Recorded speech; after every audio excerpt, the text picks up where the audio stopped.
Hello friends, welcome to Kannada recipes ಚಾನಲ್ಗೆ ಸ್ವಾಗತ. ಕೈ ಜ್ಯೂಸ್ ಮಾಡ್ತಾ ಇದ್ದೀನಿ. ಬೇಕಾದ ಇಂಗ್ರೀಡಿಯೆಂಟ್ಸ್ ನೋಡ್ಕೊಳ್ಳಿ.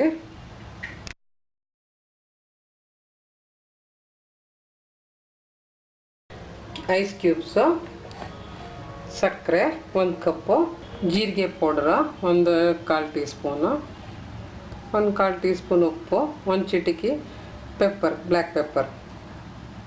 ಹೇಗೆ ಮಾಡೋದು ನೋಡ್ಕೊಳ್ಳೋಣ ಫ್ರೆಂಡ್ಸ್.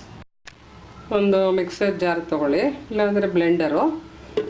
ಇದಕ್ಕೆ ನಾವು ಇದು ಮಾವಿನಕಾಯಿ ಪೀಸಸ್ ಹಾಕ್ಕೊಳ್ಳೋಣ. ಇದಕ್ಕೆ ಐಸ್ ಕ್ಯೂಬ್ಸು,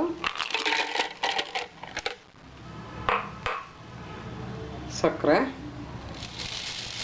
ನೀವು ಟೇಸ್ಟ್ ನೋಡ್ಕೊಂಡು, ರುಚಿ ನೋಡ್ಕೊಂಡು ಹಾಕ್ಕೊಬೋದು. ನಾನು ಅರ್ಧ ಕಪ್ ಸಕ್ಕರೆ ಹಾಕಿದ್ದೀನಿ. ಜೀರಿಗೆ ಪೌಡರ್,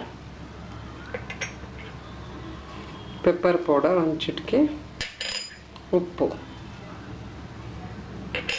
ಇದಕ್ಕೆ ಒಂಚೂರು ನೀರು ಹಾಕಿ ಬ್ಲೆಂಡ್ ಮಾಡ್ಕೊಳ್ಳೋಣ.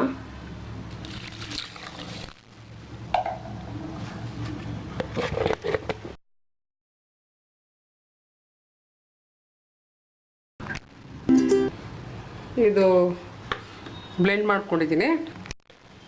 ಇದಕ್ಕೆ ನಾವು ಸ್ವಲ್ಪ ನೀರು ಹಾಕ್ಕೊಳ್ಳೋಣ. ಇದು 1 ಮಾವಿನಕಾಯಿ ಚಿಕ್ಕದು ತೊಗೊಂಡಿದ್ದೀನಲ್ಲ, ಅದಕ್ಕೆ ನಾನು ಅರ್ಧ ಲೀಟರ್ ನೀರು ಹಾಕೋಣ. ಜಾಸ್ತಿ ಹುಳಿ ಇರುತ್ತೆ. ನೀವು ಜಾಸ್ತಿ ಸಕ್ಕರೆ ಯೂಸ್ ಮಾಡ್ತೀವಿ, ಇವಾಗ ಹಾಕ್ಕೊಬೋದು. ಇನ್ನು ರೆಡಿಯಾಗಿದೆ. ಇವಾಗ ಗ್ಲಾಸ್ಗೆ ಹಾಕ್ಕೊಳ್ಳೋಣ. ಇವಾಗ ಇದು ಗ್ಲಾಸ್ಗೆ ಹಾಕ್ಕೊಳ್ಳೋಣ ಫ್ರೆಂಡ್ಸ್. ಸಮ್ಮರ್ಗೆ ತುಂಬ ಚೆನ್ನಾಗಿರುತ್ತೆ.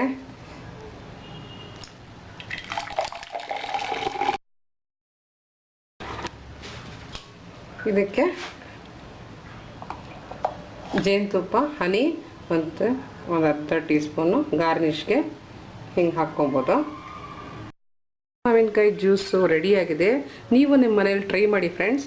ವೀಕ್ಷಿಸಿ ಕನ್ನಡ ರೆಸಿಪೀಸ್, ಸಬ್ಸ್ಕ್ರೈಬ್ ಮಾಡಿ. Thanks friends.